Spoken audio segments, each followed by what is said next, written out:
Hello and welcome to Beanz Performance. This is just a basic introduction to who I am and the fun projects around me and what the channel's all about. So, I'm Angus and I have an unhealthy obsession with collecting cars. There is a black FD which we're going to talk about in a minute. Can't speak. That is going to be set up for Time Attack. We'll talk a bit about my MX-5, S2000, my old C5 RS6, and the whole goal. So we're going to do a quick overview of each car. This is my 1995 Mazda RX-7. It was imported in the early 2000s, around 2007-2008, where it spent most of its life as a Time Attack race car. I can't remember what the previous owner had it used as, but it was a Time Attack car of some, or a track-based car of some variety. It's been fully caged, which is part of the reason why I bought it. Unfortunately, we have no drivetrain. We do have gearboxes, don't have engine. Whether or not it will remain a rotary is slightly up for debate. This is the main objective of the channel. Well, over the next few months, this will be the main objective. We will be fixing this up to make it fast, reliable, fun, and hopefully compete in Time Attack within the next 3 or 4 months. It's the 1st of January at the moment, so, around 3 or 4 months deadline to get this fast and potentially somewhat competitive. Main objective, don't be last. If I'm not last, I'm happy. If this one isn't finished in time, we do have this car here, which is my 2003 Mazda MX-5.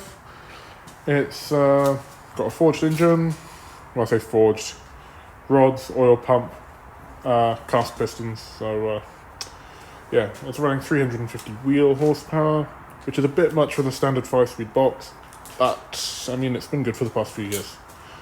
I do have another forged short block with forged pistons, which I might put into this car. Well, if I end up taking it round there, I will put it in the car, if I have to use this as my race car. It's got some nice sticky tyres, got the good diff, it's done a fair few trips to the Nürburgring, done plenty of track days. It's reasonably competitive. I do need to, if I'm going to put it in Time Attack, it needs flat floors, big splitters and stuff like that, but we can sort that out later. We then have another car, a boosted Honda S2000. I can't remember what turbo kit this is, but I bought this car a few years ago. It's quite a nice car, got some wheels, some BC coilovers. This car, yes, bought it with a blown engine, but it had the turbo kit, had the Hondata ECU, and I might roll some photos. 2000 with a nice turbo. Some guys want superchargers, some people like turbos. It's up for debate for what people like. This car, yes, I bought this with a blown engine a few years ago. Well, I say a few years ago, about a year ago. I converted the block to closed deck because it had burnt a hole through the cylinder wall and a nice big hole through the piston. So converted to closed deck, forged, I believe it was 9-to-1 compression pistons, Eagle rods. Oh, I'm not using Eagle rods ever again with all the tolerances on that was it's quite bad.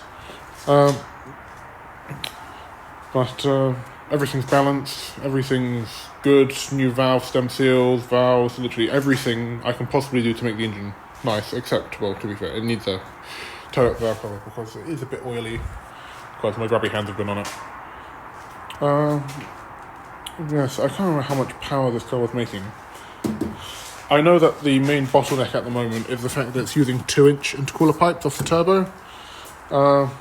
It was making around, I know it's 400 horsepower low boost, I'm gonna say 600 high boost, and it just turns this into a hairdryer. It's too small, I need larger intercooler pipes.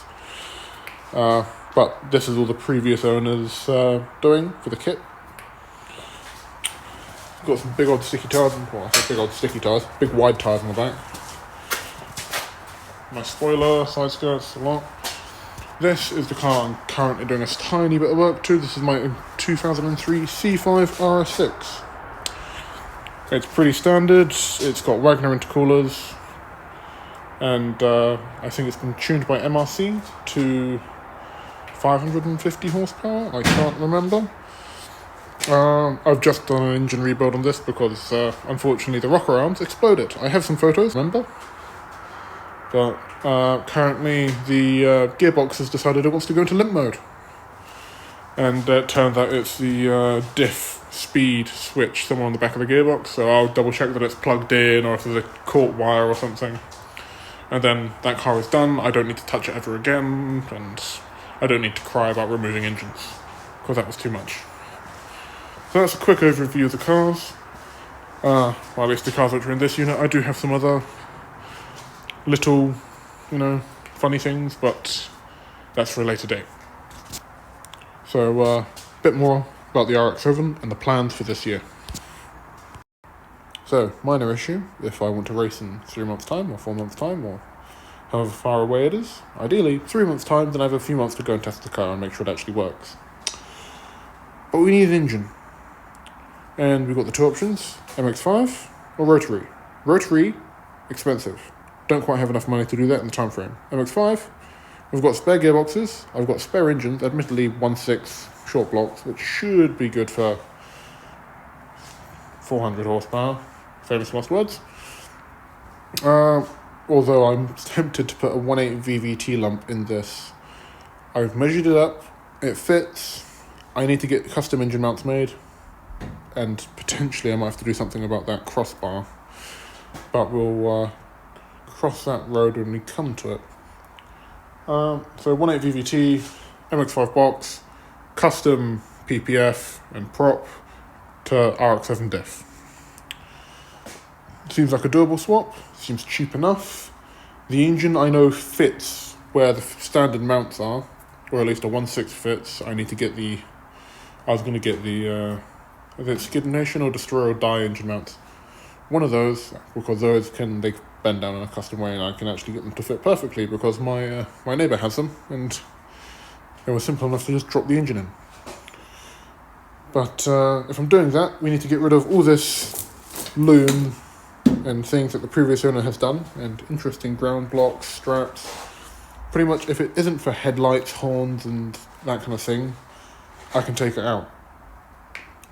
And to be fair, under this dash is a rat's nest of wiring for the 20 gauge pod. Well, I don't think it's 20, I think it's around 5 or 6 gauge pods he's got in there. And you can have a look. We have, okay, how do I turn the torch on this camera? Okay, well, maybe you don't get to see. We've got 3 here, 2 up there.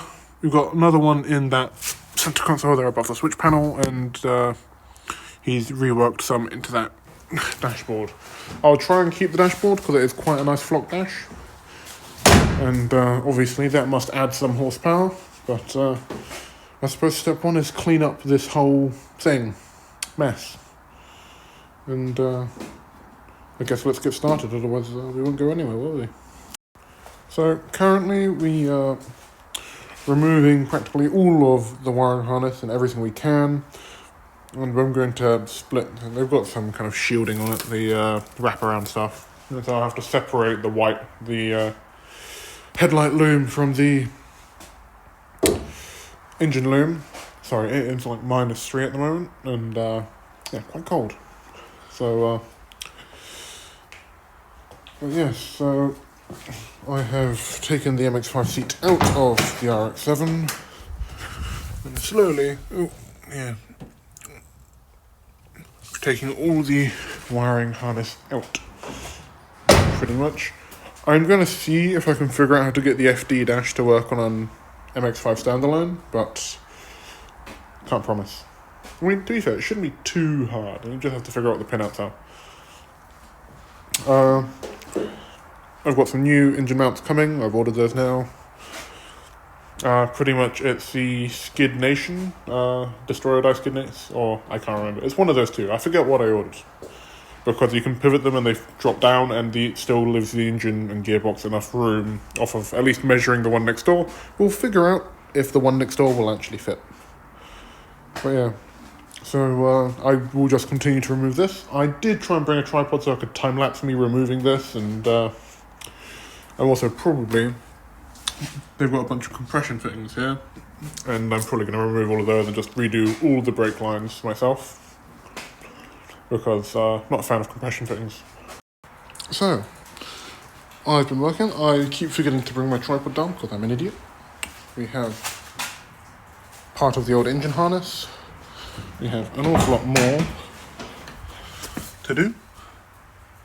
Literally, it's like just taped crazy fuse boxes everywhere.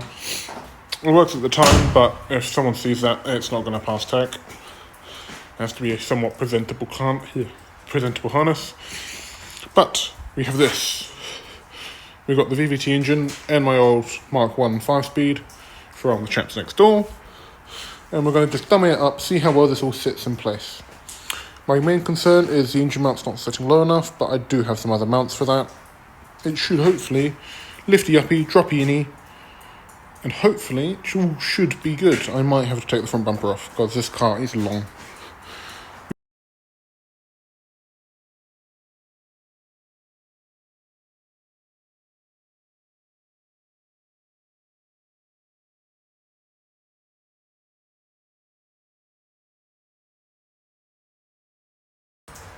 Alright, if you hadn't noticed, time lapse has stopped. Small issue. I have forgotten to, jack the car up. I thought I could get away with it, but unfortunately no. The leg of the engine hoist is currently smacking into the anti-roll bar. These guys, yeah, too fair. I've got most of the harnessy stuff out the way. There's just random ground straps and things left over at the moment. But they should all be out the way. I'll jack up the car. Maybe even finish a sentence, I don't know. I seem to start a new one every second. And finish dropping this thing in. Hopefully.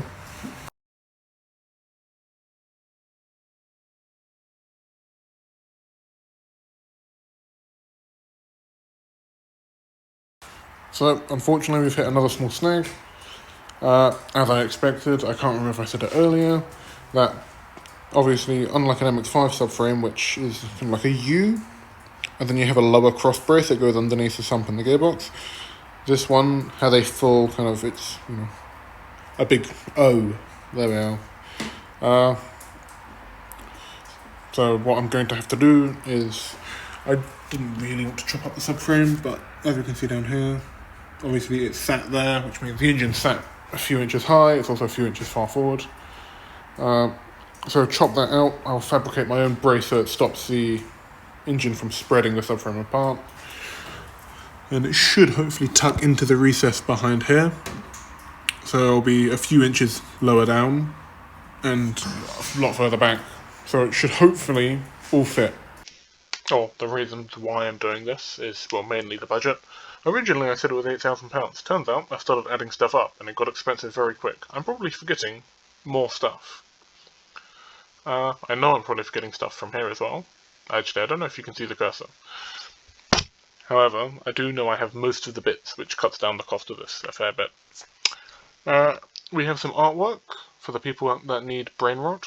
So we have car, the livery that I was kind of thinking of doing on the FD, courtesy of AI and MS Paint. We have photos of low mount turbo setups, which is the Kraken hot side kit I was planning on getting for the car. Good packaging, shoots over the exhaust out the back. And a mil-spec motorsport electronics wiring harness. I will be making my own, I will not be building one of these. Yes, so main issues is, for example, so far just adding it all up. The bare keg, a rebuilt keg, which is the kind of no ancillaries, no manifolds, nothing fancy, is £5,000. I don't know what the going rate is, but I know that's about what I get it done at work for.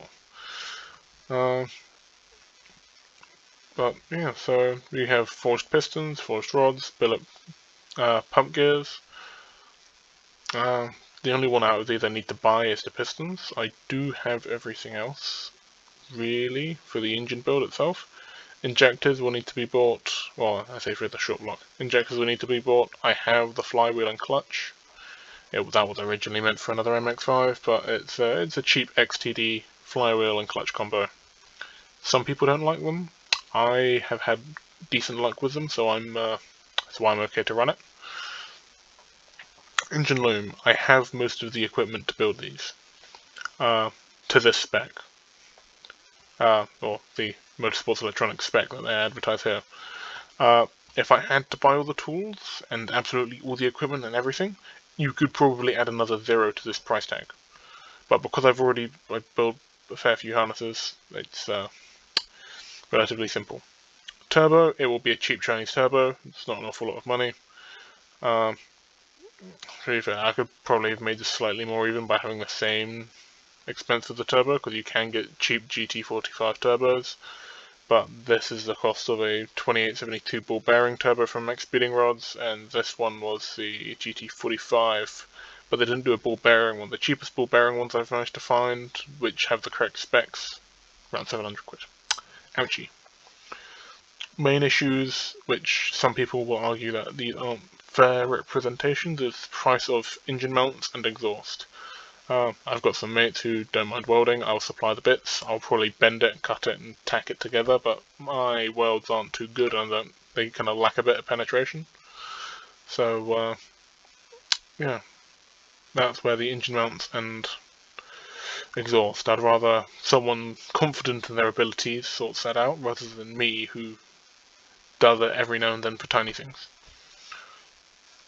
I mean, the main reason is cost. I guess you can argue it's also a unique build. I don't think I've ever heard of anyone swapping an MX-5 engine into a RX-7, but they're the first for everything. It doesn't mean, just because they're the first for everything doesn't mean it's a good idea, but I know with this current setup, you'll be doing around 400 wheel.